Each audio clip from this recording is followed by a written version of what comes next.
به نام خالق هستی، رازهای روانشناسی تاریک، فصل 7، قدرت ترغیب. ترغیب چیست؟ وقتی که صحبت از ترغیب به میان می آید، ذهن بسیاری از مردم به سمت آگهی‌ها و تبلیغاتی که افراد را به خرید یک محصول به خصوص تشویق می کند منحرف می شود. برخی دیگر نیز مفهوم این واژه را با اشاره به مسائل سیاسی همچون تلاش نامزدهای انتخاباتی برای جلب رأی و تشویق افراد به رأی دادن به حزبی خاص توصیف می کنند. این دو نمونه هر دو مثالهایی از ترغیبند، چرا که در تلاش برای تغییر نحوه نگرش و تفکر فرد سوژه‌اند. رد پای ترغیب را می توان در بخش‌های مختلف زندگی روزمره افراد یافت و خود این مسئله از لحاظ اجتماعی موضوعی پر اهمیت و در خور توجه است. عملکرد ترغیب همیشه متأثر از تبلیغات، رسانه‌های اجتماعی و مصوبات قانونی خواهد بود. بسیاری از افراد به غلط خود را از تأثیرات ترغیب در امان می‌دانند. آنها فکر می‌کنند که همیشه متوجه تله‌های موجود می‌شوند، چه این تله‌ها در راه فروش محصولی خاص باشد و یا چه در پوشش ارائه ایده‌ای نوین، و سپس می‌توانند به واسطه هوش نتیجه نهایی حاصل از آنها را کشف کنند. این مسئله گاهی و تا حدودی می‌توان درست باشد، زیرا تا وقتی که پای منطق وسط باشد هیچ کس به صرف دیدن و یا شنیدن چیزی آن را باور نمی کند. اما با این حال دامنه آنچه بیشتر مردم می توانند به عنوان تله‌های ترغیب متوجه آن شده و از آن پرهیز کنند، به تبلیغات تلویزیونی برای خرید وسایل خاص و یا خرید وسایل زیبا اما بی‌کیفیت محدود می شود. 6 اصل ترغیب به قلم دکتر رابرت سیالدینی. رابرت سیالدینی در کتاب تأثیر خود 6 اصل معرفی کرده است که به واسطه آنها فرد ترغیبگر می تواند بیشترین بهره را از قربانیان خود ببرد. ایشان همچون در کتاب خود به توصیف هنر ترغیب پرداخته است. این 6 اصل شامل عمل متقابل، تعهد و ثبات، اثبات اجتماعی، صلاحیت، علاقمندی و کمیابی است. اکنون به تشریح این 6 اصل می‌پردازیم. عمل متقابل. این اولین اصلی است که ترغیبگر می‌تواند از آن استفاده کند. این اصل بیان می‌دارد که اگر یک فرد که می‌تواند ترغیبگر مورد نظر ما باشد، به یک فرد دیگر یا همان سوژه لطفی کند، فرد سوژه در صدد جبران این لطف برمی آید. این بدان معناست که فرد سوژه خود را متعهد می داند که در جواب هر لطفی که در حق او انجام شده است، لطفی درخور و مطابق میل فرد مقابل در حق او روا دارد. اگرچه ممکن است لطفی که دو طرف در حق هم می کنند یکسان نباشد، اما از ارزش یکسانی برخوردار است. پس وظیفه هر دو فرد در قبال یکدیگر نیز یکسان تلقی می شود. این مسئله در اصل مقابله به مثل و برگرداندن لطف باعث ایجاد احساس وظیفه در فرد سوژه شده و مقدمات سوء استفاده را برای فرد ترغیبگر مهیا می کند. اصل مقابله اصلی بسیار قدرتمند است، چرا که ترغیبگر با القای احساس وظیفه بر دوش فرد سوژه به راحتی او را مغلوب می کند. سوژه نیز میپذیرد که هر عملی که مد نظر فرد ترغیبگر است را انجام دهد، چرا که او را در جایگاهی بالاتر از خود دیده و به او احساس دین می کند. مزیت دیگر این اصل آن است که در موضع‌گیری‌های اجتماعی بسیار مؤثر عمل کرده و ترغیبگر نیازی به نگرانی در این باب نخواهد داشت که آیا سوژه‌اش از خلاقیت کافی برای جبران لطف برخوردار است یا نه. البته همیشه اسباب دیگری برای رسیدن به مقصود وجود دارد، چرا که جامعه عموماً به افرادی که در بردارندن لطف یا هزینه‌های اعمال شده برایشان غفلت می‌کنند دید خوبی نداشته و از همین عامل می‌توان به عنوان اهرم فشار استفاده کرد. تعهد و ثبات. اصل دومی که به تشریح آن می‌پردازیم تعهد و ثبات است. اگر ترغیبگر بخواهد که دیدگاه یا نگرش فردی را به بر اساس خواست خود تغییر دهد، به بهره‌وری از هر دوی این موارد نیاز دارد.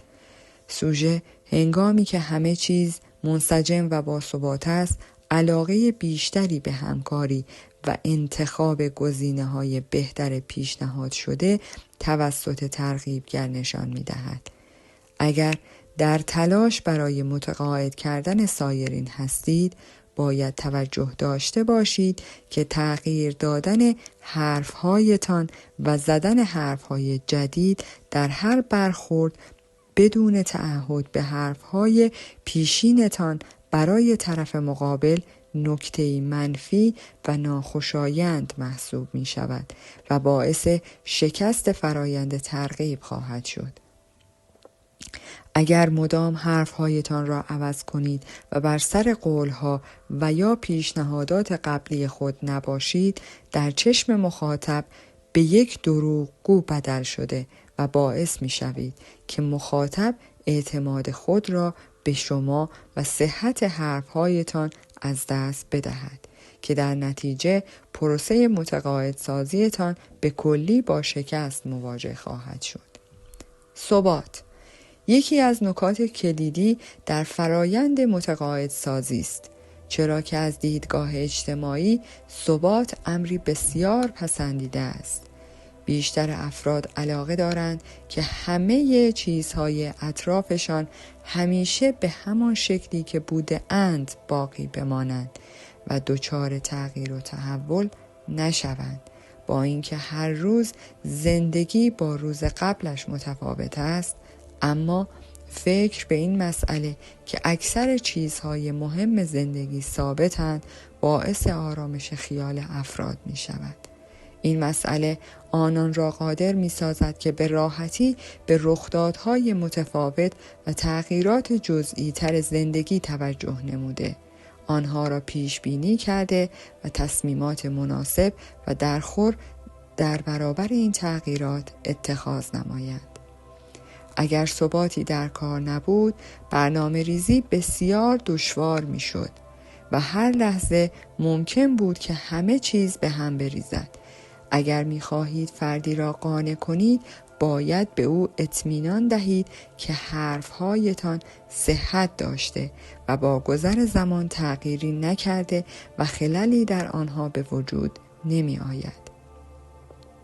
ثبات برای بیشتر مردم در زندگیشان آرامش و نظم به ارمغان می آورد.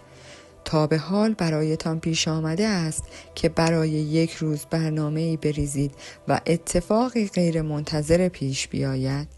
این اتفاق غیر منتظره که خارج از ثبات روزانه و همیشگی شماست، ممکن هست همه برنامه‌هایتان را به هم ریخته و حتی برایتان فاجعه بار باشد. مردم ثبات را دوست دارند، چرا که با وجود ثبات می‌دانند باید انتظار چه چیزهایی را داشته باشند و چه کارهایی انجام دهند. در حالی که ثبات برقرار است، می‌دانید که چه زمانی باید غذا بخورید، چه زمانی باید سر کار بروید و زمان دقیق وقوع هر چیز در روزتان به طور ثابت در چه ساعتی است. اثبات اجتماعی، ترغیب و متقاعد سازی افراد. بخشی از روابط اجتماعی است. بنابراین باید از قوانین آنها نیز پیروی کرد. هر فرد تحت تاثیر افرادی که در اطرافش هستند قرار دارد و به جای انجام کارهای خودش به سمت انجام کاری که دیگران در حال انجام آن هستند جذب می شود. مردم به طور ناخودآگاه اعمال و عقایدشان را با اطرافیان خود هماهنگ کرده و نحوه رفتار و تفکرشان را نیز به آنها شبیه می کنند. برای مثال وقتی فردی در شهر بزرگ می شود، احتمالاً خصیصه های اخلاقی افرادی که در همان منطقه زندگی می کنند را در بزرگسالی خواهد داشت و همچنین فردی که در یک خانواده مذهبی بزرگ می شود نیز احتمالاً عقاید و تفکرات مذهبی مشابهی به خانواده و اطرافیان خود پیدا کرده و احتمالاً مدت زمان زیادی را صرف نیایش، آموزش و کمک به دیگران خواهد کرد. مردم دوست دارند از تمام کارهایی که اطرافیانشان به آن مشغولند آگاه باشند. در دنیای امروزی برخلاف حرفهایی همچون من نمیخواهم پیرو دیگران باشم و من با دیگران فرق دارم، افراد تمایل به تقلید و مشابهت با دیگران دارند و این امر دیگر به یک وسواس فکری بدل شده است. اصل اثبات اجتماعی وقتی بیشترین بهره را داراست که سوژه نسبت به انجام کاری که در حال انجام آن است اطمینان ندارد و یا گزینه‌های متفاوتی که در یک شرایط خاص در دسترس اوست بسیار شبیه به یکدیگرند. در این حالت فرد عموماً تمایل دارد که همان کاری را انجام دهد که افراد دیگر وقتی در چنین شرایطی قرار می‌گیرند انجام دهد. علت آن این طرز تفکر است که اگر افراد مختلفی موضوع گزینه خاصی را انتخاب کرده اند، پس از آن گزینه حتما صحیح است. این در حالی است که ممکن است در شرایط به خصوص گزینه یک فرد دیگر بهتر باشد، اما از آنجایی که سایرین در شرایط مشابه گزینه دیگری را برگزیده‌اند، فرد به تبعیت از آنها گزینه دیگر را انتخاب می کند. علاقه‌مندی: کسی که در پی متقاعد کردن دیگران است باید به سختی تلاش کند و شرایطی را فراهم کند که مخاطبان به او علاقه‌مند شوند.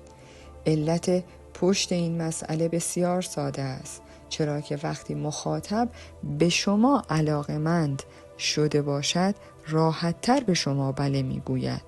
دو عامل اصلی در ایجاد علاقه مخاطب به شما وجود دارد. اولی جذابیت فیزیکی و دومی تشابه است.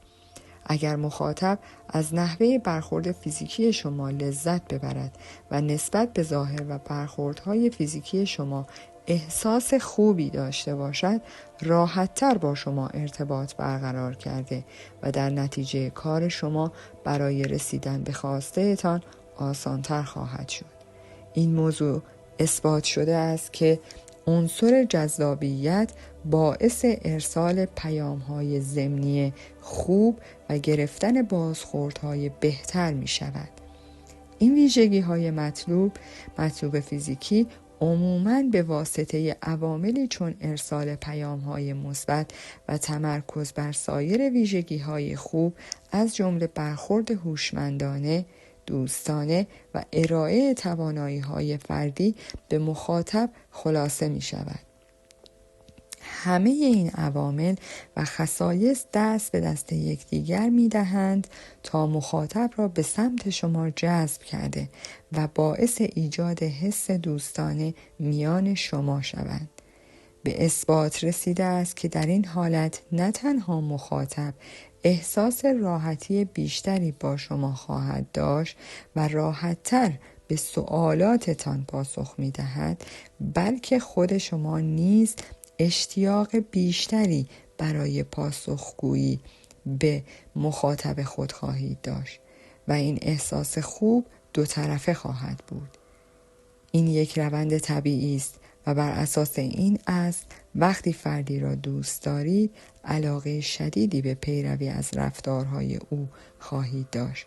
پس مخاطب وقت زیادی را صرف فکر کردن به این که آیا تصمیمی که اتخاذ کرده صحیح است یا نه نخواهد کرد و به خاطر علاقه به شما در پی یافتن شباهت بیشتر با شما بوده و انتخابهایش را با انتخابهای شما انطباق خواهد داد.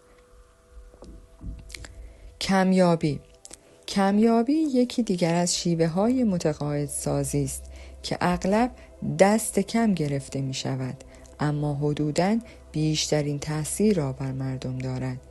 وقتی تعداد محدودتری از یک کالا در دسترس باشد به تبع قیمت آن کالا در نیز افزایش خواهد یافت. سیالدینی میگوید مردم آنچه را که نمیتوانند داشته باشند بیشتر میخواهند، با اینکه به نظر میرسد که این جمله وصف کودکی است که وقتی شیرینی و شکلات از او منع می شود کشش و تمایل بیشتری به سمت جعبه شیرینیجات پیدا می کند، اما در واقع الگوی رفتاری افراد بزرگسال را هم در بر می گیرد. اگر بخواهیم به مسئله کمیابی بپردازیم باید به زمینه‌ای که در آن باره این مفهوم صحبت می کنیم نیز اشاره کنیم. استفاده از اصل کمیابی در موارد و شرایط خاصی بسیار پرمنفعت است. فروشندگان ترغیبگر می توانند بیشترین بهره را از این اصل ببرند. آنها تنها باید راهی بیابند که مخاطب را قانع کنند که محصولی که به آنان پیشنهاد می کنند کمیاب بوده و هیچ محصول دیگری قادر به جایگزینی آن نخواهد بود. فروشنده باید این عمل را با ظرافت و دقت انجام دهد.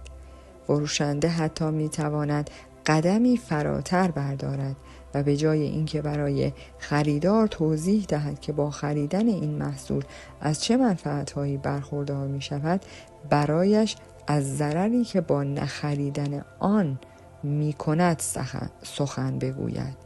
به عنوان مثال فروشنده می تواند به جای گفتن با خریدن این محصول همین امروز $5 سود خواهید کرد بگوید اگر امروز این محصول را خریداری نکنید فردا $5 بابتش ضرر خواهید کرد. البته این شیوه تنها یکی از راهکار موجود است. اهمیت اصلی قانون کمیابی در آن است که هرچه یک محصول را کمیابتر جلوه دهید اقبال عمومی به خرید آن محصول به خصوص بیشتر خواهد شد. قدرت یکی دیگر از روش‌هایی که فروشنده می‌تواند به واسطه‌اش خریداران را راحت‌تر قانع کند معرفی خود به عنوان یک متخصص است.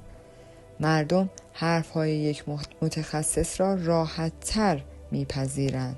پس در امر فروش باید متخصص فروش محصولات خود جلوه کنید.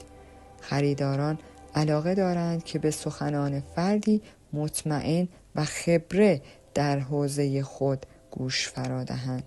پس اگر فروشنده بتواند دو صفت قابل اعتماد بودن و داشتن اطلاعات زیاد در این حوزه را به مخاطب خود القا کند بسیار سریعتر از حالت عادی وارد فرایند فروش خواهد شد.